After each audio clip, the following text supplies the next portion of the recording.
ลับมาที่เวทีมวยสัวขาวแผนกศึกษากีฬานครหลวงบ้านบึงขยอง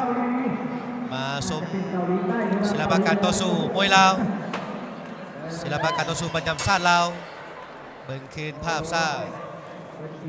ยกที่หนึ่งผ่านไปทักทายกันด้วยแข้งยังบ่มียังเกิดขึ้นหลายต่างฝ่ายต่างลองจังหวะลองฝีมือกันยกที่3ของมวยคู่ขอให้ยกที่2ของมวยคู่3กำลังจะเริ่มต้นขึ้นแล้วเชื่อว่ายกต่อไปจะต้องมันกว่าเก่าจะต้องดูต้องเดือดกว่าเก่าอย่างเข้ามาสำหรับทางด้านสายสนโต้พาลุพกเอาความแค้นเก็บเก็บสวงมาเมื่อนี้บางแจมาสางเป็นตีต้องสำละกินบัญชีแค้นได้กระบอกเมื่อนี้พบกับทางด้านแสงเทน้อยสิการเสิร์ฟพบกันในพิกัดน้ำหนัก52 กิโลอย่างเข้าวางแข้งซ้ายส่วนทางด้านแสงเทน้อยก็โต้ขึ้นด้วยแข้งขวาวางแข้งขวาติดบังวางแข้งขวาติดวางแข้งติดกันอ้าวดอกนี้เข้าหักมาเทโอ้ยติดท้ายด้วยแข้งซ้ายสายส้นมาแล้วสายส้น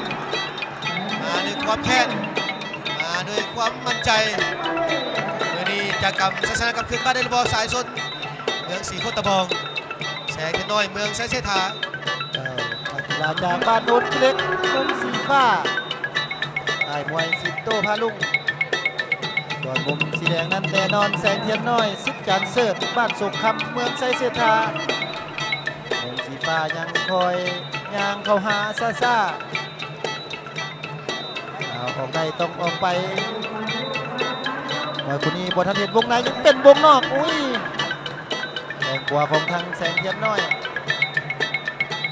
แสงเทียนน้อยนี่เป็นมวยIQ สูงสมองบินอู้ลายโอ้ยเกือบไปแล้วแกกว่าโอ้ยศอกกว่าสนใจตีเข้ากว่าไปมีเยียบดันไปแล้วมีศอกโอ้เอาทางสายชนจะประมาทก็ได้เข้าไปแบบซุ่มสี่ซุ่มห้าเจ้าเพราะว่าศอกพามาเรียกมาสิ่งสำคัญที่เคยเสียมาแล้วสายชนเขาซุ่มสี่ซุ่มห้านี่ไม่ได้ต้องการจะตกเพราะว่าทางด้านแสงเทคโนโลยีว่าอาวุธครบเครื่องโดยฝีมือครบเครื่องค่ายสิทธิ์การเสิร์ฟอ้าวต้องพิษจังหวะ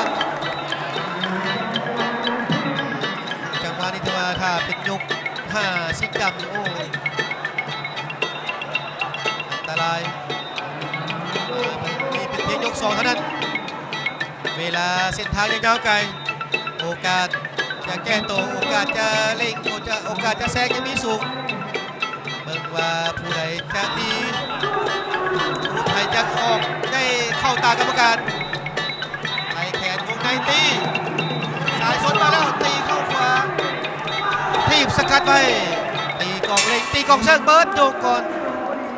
ไว้ก่อนกรรมการจึงมาพบกับ